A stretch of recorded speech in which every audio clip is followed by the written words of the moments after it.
We call them floaters because they float.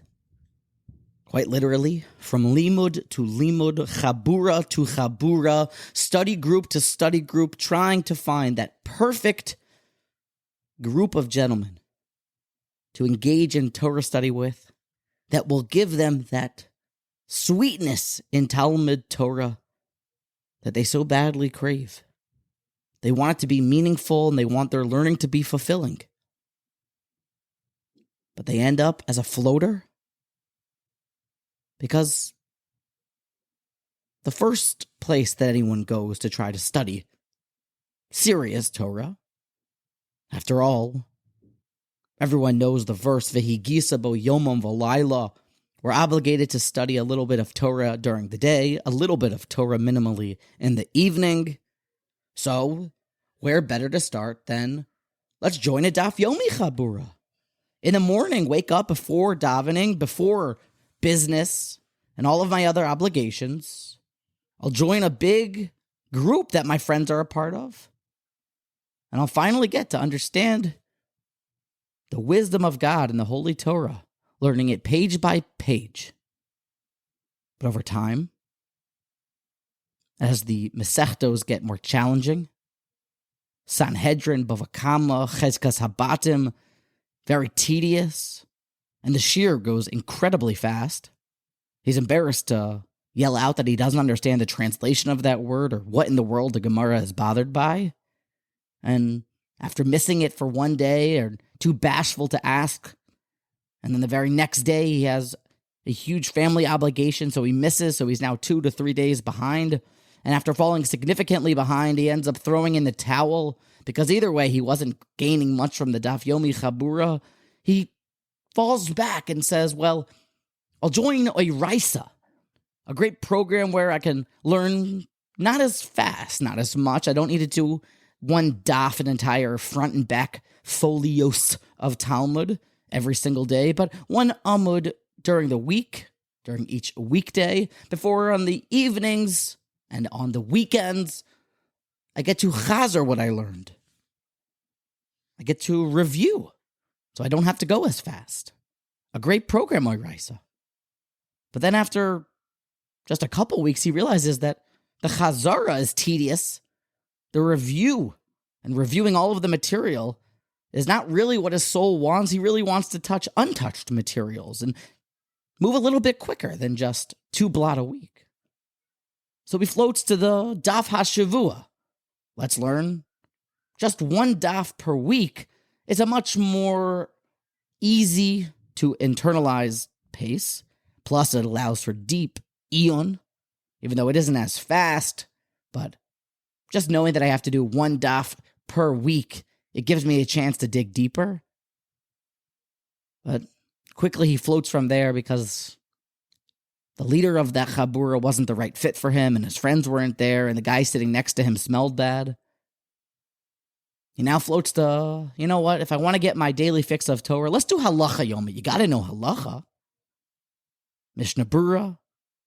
Some learn with the Chaye Adam. Some learn the Sefer Orach HaShulchan. And after some time that it does give him clarity in how to live his life, he still feels himself itching for more because his soul wants Gemara. His soul wants to know the roots and Tameh, HaHalachos, and why things happen and why we paskin this way. So he's really not sure where to go. He's tried every style of Talmud Torah known to mankind. He doesn't know where to go for his V'higiso bo yomam v'layla fix and Talmud Torah keneged kulam chabura. So remembering somewhere from the recesses of his mind that Rav Moshe Feinstein, when he would unravel his tefillin from his arm, would study a couple minutes of Mishnayas. The fellow says to himself, well, let me join a Mishnayas chabura, because at least learning a couple Mishnayos a day will help me to fulfill my obligations.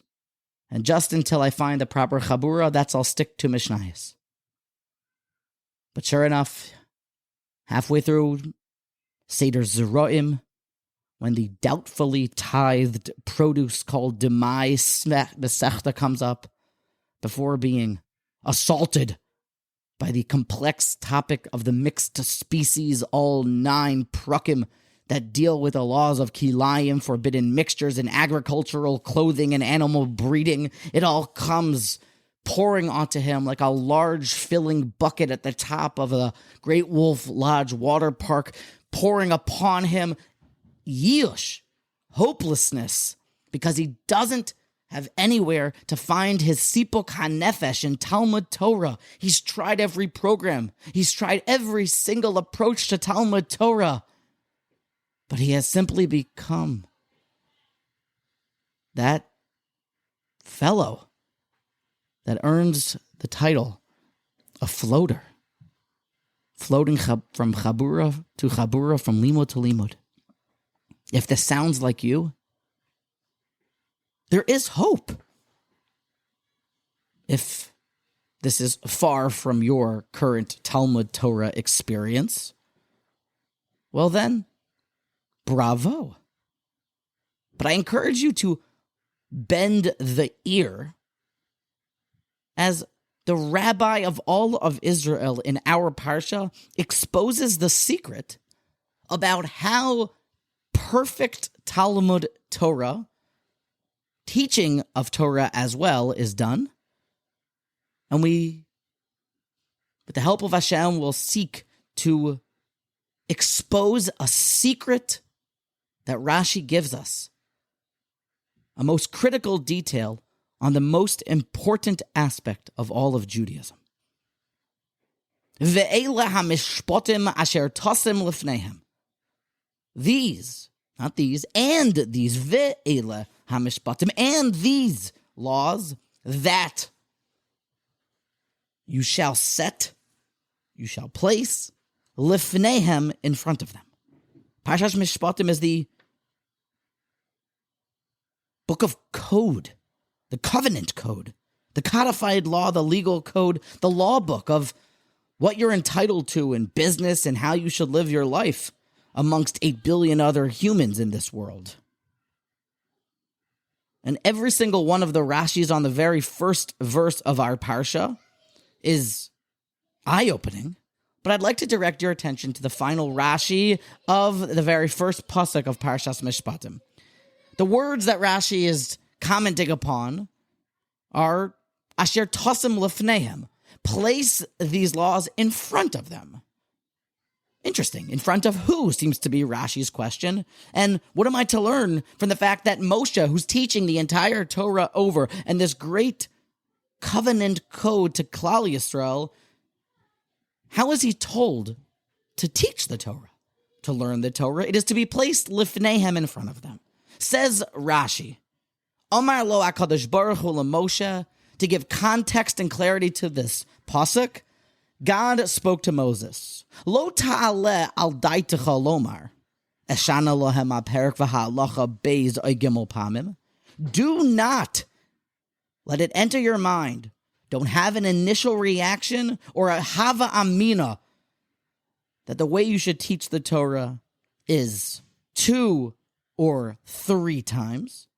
Ad shitehei sadura befihem kemishnasa, until it will be fluent in their mouths exactly according to its wording, aka until they have memorized the text verbatim. Do not think like that. And do not think further. Ve'eni matriach atzmi lahavinam tame hadavar uperusho. And do not dare think that I should not trouble myself to make Klal Yisrael, my students, aware of the reasons and the significance of each halacha. L'kach nemar asher tasim lifneihem. Therefore, to bavarn, to deal with this possible approach to teaching Torah, the verse comes to tell us, you shall tasim lifneihem, put the laws in front of them. How? Continues Rashi. Kishulchan ha'aruch umuchan le'echol lifnei ha'adam. It should be placed like a fully laden table set immaculately before the fellow with everything properly seasoned and ready to be eaten.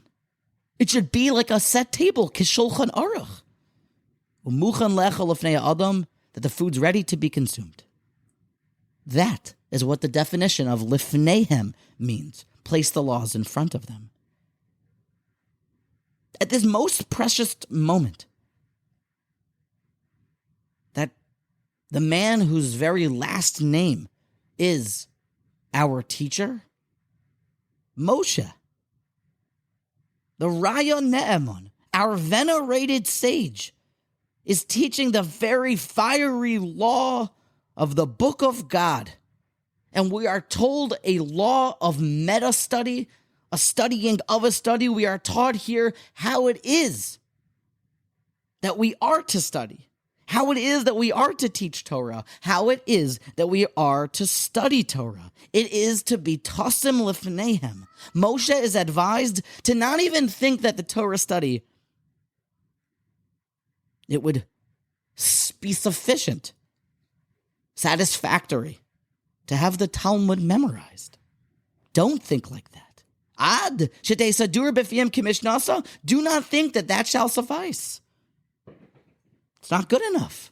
That havamina, forget it. Instead, you must teach it until it is precise. It is crystal clear that the sacred information is totally set and ready to be eaten, that they should know the reasons for the laws, they should know the explanations for the laws. Every jot and tittle of their Talmud Torah should be like a set table.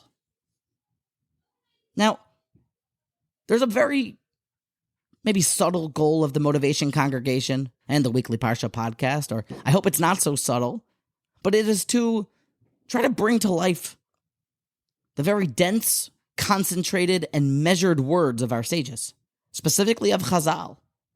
This is the tradition that I have from my Rebbeim, from Rav Nosson Stein, who got it from Rav Meir Hershkowitz, who received it from Rav Aaron Kotler, who received it from the altar of Slobodka, who received it from the altar of Kelm, who received it from Rav Yisrael Salanter, who received it. Kind of can't go back any further than that. But this is what we try to do. Try to unpack the words of Chazal. Look at the whole Sefer, all the Sfarim of the Maharal, and you'll see an expert and most eye-opening example of how one should deal with the words of Chazal. I'm talking about specifically the words of Chazal. If you don't know who Chazal are, those are all the sages of the Mishnah and of the Talmud.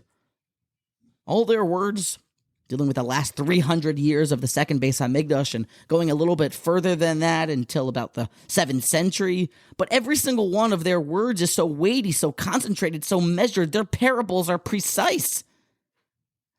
And there are goodies, treasure troves and secrets that are there for the taking, for those that mine and dredge Chazal's depths. So I invite you to put your scuba gear on and take the plunge. Chazal tell us, these are the words that Rashi brings, that you are to teach Torah kishulchan ha'aruch umuchan le'echol lefnei ha'adam. They could have picked any parable. They could have ditched the idea of bringing a parable. But they said teaching Torah should be like a set table that's ready to be eaten. And so I did some research. Why is it that we even set the table? Why is it that food is brought out totally prepared, and what does that convey? What I discovered is that many of these facts may be self-explanatory, or you may find them to be nothing novel or new. But most of the time, people set tables because it's to prepare for what is to come. People set tables to make sure that their guests have everything they need. People set tables to make food and the ambiance pleasing to the eye. They want their guests to be totally relaxed and at peace. They want everyone to enjoy the meal. Some people will go as far as to set the table with certain tablescapes, flowers on Shavuos to make a very Torah and holiday-inspired feeling in the air. Sometimes the tablescape or the Shulchan Ha'aruch Umu'uchan can give a certain clue into the proper etiquette that the restaurant or the entertaining hostess really is trying to envision and establish. There's golden rules of how to set up the table. It must be precise. It must be organized. You're to have, as the golden rule states, that the utensils should be in order of their usage. Did you know this? There are casual and formal certain sets of tablescaping, but always the spoon that you are to use first is on the outside before you move your way inside and make your way through the luxury cutlery that you use to shovel the food into your pile. There are specific luxury cutlery sets and brands. Pure Français and Christofle, Versace and Hermes, that are unwaveringly committed to excellence in their superior craftsmanship and their attention to detail, all to make the proper set table. Royal Copenhagen, this Danish company, has really honored their time-honored craftsmanship and been noted for their keen eye for detail since the very 1770s. They have been ostek in setting up tables. The way that the food should be prepared, muchan le'echol. If you should ever dare to have all the cutlery and the tablescaping there, but serve a steak that is not seasoned, not cooked, would you call that the table is set and the food is ready to be eaten? You must think of the laws of preparation of your food like mishloach manos, when you're not allowed to send food that isn't ready for consumption. It has to be mishloach manos ishler yayu. It needs to be something that's an already cooked waffle, an already cooked, grilled, seasoned piece of meat or food or sea bass, ready for immediate enjoyment. The Torah conveys to us that as you deal with a set table, the way that you think of it, the visual appeal of the dish, and the preparation of it, that is how we are to teach and study Torah. Ladies and gentlemen, Torah is so yummy. Torah is so scrumptious. Torah is so tasty. So why is it that so many of us become floaters? So many of us become chabura nomads and seder stragglers, feeling so unconnected and unfulfilled in our mitzvah of v'higisa bo yoimam v'layla, u'v'lechtecha v'aderech, u'v'shachbecha uv'kumecha v'talmud Torah keneged kulam? I would like to assert, without stuttering and without asking for your permission, but I'd like to put forward and argue from it, that our Torah does not taste yummy, and we do fail to enjoy it and become floaters because our Talmud Torah, it is not clear to us. It is not organized. It is not set on the table, and the food has not been prepared to be enjoyed, and we are missing out on understanding the perushim and the ta'amim that God says that it should be taught, that Moshe Rabbeinu is to give over the Torah, lahavinom ta'ameh hadovar uperusho. Each thing, its significance and its reason, like a set table ready to be consumed. That's how you're supposed to learn and teach Torah. But for many of us, we lose the sweetness in Torah, because our study and the sacred information to us is nothing more than a big hodgepodge of facts. Rabbi Yehuda said this, Rabbi Yossi said this, I always have to get ready 18 minutes before this, go here on this time. We don't understand the ta'amei hadover uperusho. And so our Torah study and the laws that we know become nothing more than a big mess of facts in our heads. Nothing more than ideas and comments and idioms of the sages that slosh around our brains like murky, sediment-filled, muddy liquid. Our sugyas are not structured. The logic has not been clarified. The necessary steps were not all taken. Each word in our learning hasn't been accounted for. When we are to learn and open up our Jewish and holy textbooks, me'emasai koyer neshama ba'arvis, every letter should be accounted for. Why? How? What? What is the time that I can say Kriya Shema? Wait a second. What is Kriya Shema? Oh, you're thinking honestly, thinking openly, thinking with logic, following the necessary steps in the scientific method. You've just come up with the Gemara's question. That's exactly what the Gemara wants to know. Wait a second. Where do I even know that I have to read Kriya Shema? What is Kriya Shema? The Torah, when it's clear, when it's set, and when it's organized, it becomes like a shulchan aruch umuchan le'echol lefnei ha'adam. It really becomes lefneim, and it becomes sweeter than sugar and so scrumptious to the palate and to the belly.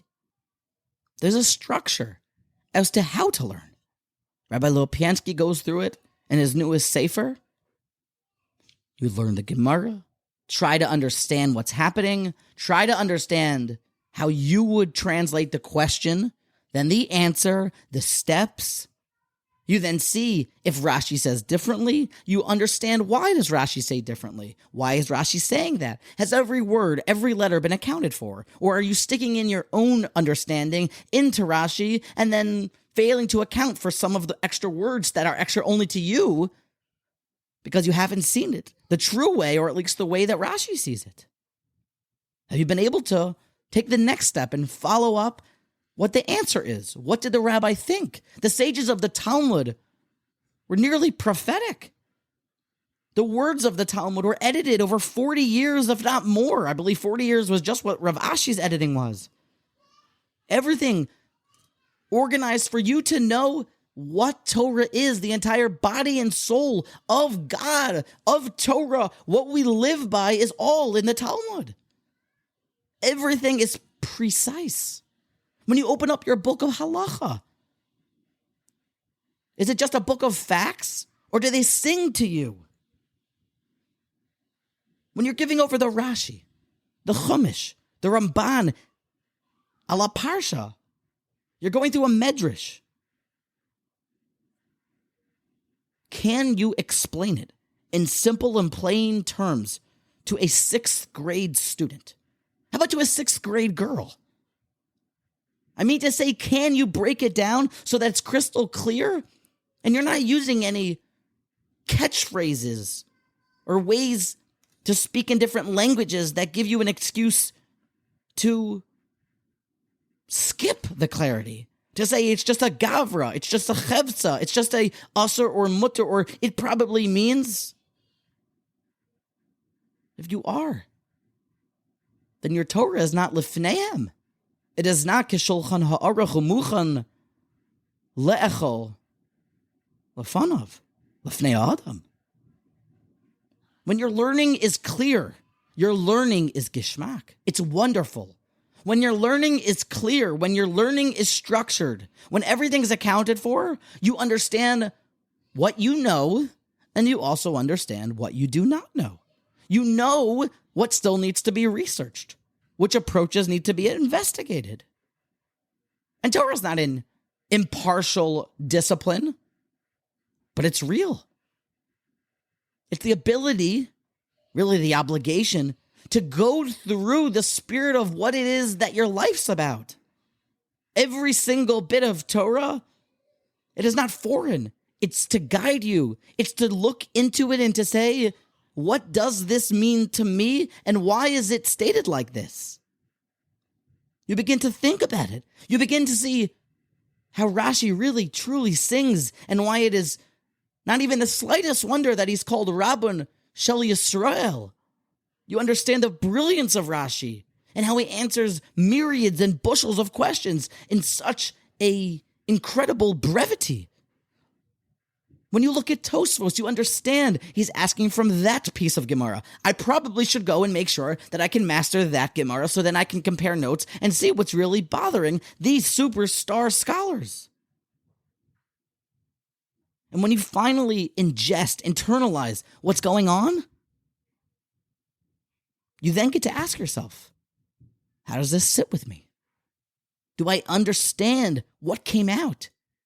Do I see now the novel approach, that gray area between, that's the new chiddush from the Rashba, the insight or the novel interpretation as to how Reb Chaim Brisker, he came to the incredible conclusion of why the Rambam said the words exactly how it did? Do you see it clearly? Did you ponder it? And did you take that piece of perfectly set, organized, and seasoned bit of Torah down into your esophagus and down into your belly? And do you enjoy it? Do you taste it? Do you agree with it? Have you made it yours? Do you see it differently? Have you pondered it? Or has the Baal Magid Shir's piece of Torah kind of given you an upset stomach? Or it wasn't how you had seen it? Do you need a side of Pepto-Bismol with how the Magid Shir explained the Rashba? You begin to feel that passion for the truth.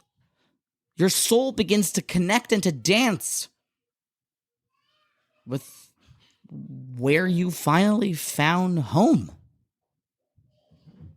Torah study, when done in an organized and crystal clear fashion, is the most pleasurable exercise and great American pastime that you will ever discover.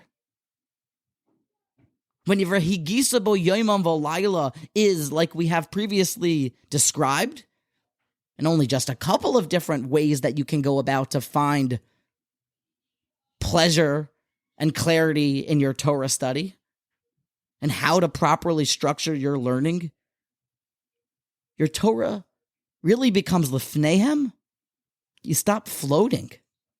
And you realize that Daf Yomi could work if I have the time, and I pay attention, and I ask questions, and I build up from the beginning, and I don't dare jump into the raid, the hack, and maybe discuss the sugya if I haven't even been able to translate every word that's in front of me.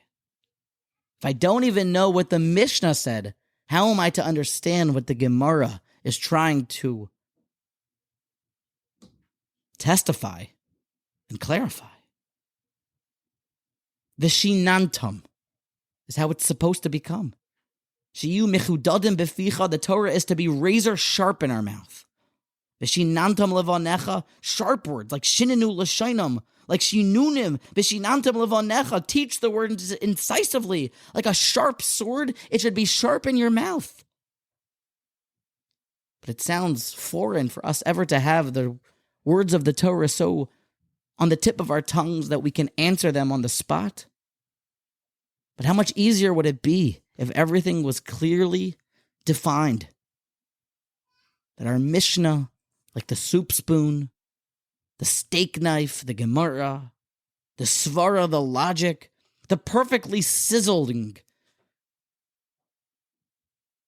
overnight marinated skirt steak with just the right amount of olive oil, crushed pepper, and sea salt. The Reb Chaim ala Rambam, the Rashba, the Ritva, the Shita Mikubetes, the Shari Yosher, all of it beginning to dance together into this incredibly delicious and hyper-perfect Suda that's Muchan Lechel. It's ripe for enjoyment. Perhaps that's what Chazal meant when they gave us the parable that Moshe, you should teach the Torah and put it in front of them, this book of laws. How? Kishulchan ha'aruch umuchan le'echol lefnei ha'adam. Like a table fully laid before every person where everything has been prepared and is now ready to be eaten. When our Torah study is like that, of course there's no floating. If things are clear and structured, organized, Torah becomes scrumptious and tasty. We got a lesson the most auspicious time when the teacher of all teachers told the Jewish people's teacher, I meant to say Hashem, taught Moshe how to teach Torah, that we learn how it's supposed to be done in its perfect form. Our sacred obsession, this book that ennobles every aspect of our lives, that steers us towards the direction of truth. This study, this discipline that ascribes meaning and depth to every single jot and tittle and detail and molecule of this confusing world, all of it stands there at our disposal, ready to be enjoyed. But it's all contingent upon clarity and the clarity that you have in your learning. Sift, think, delve, clarify, organize, season, and set the table of your Talmud Torah so it is perfectly molded and prepared for immediate consumption. That's how to stop floating and start learning. It should be done, organized, k'sholchan ha'aruch umuchan le'echol lefnei ha'adam.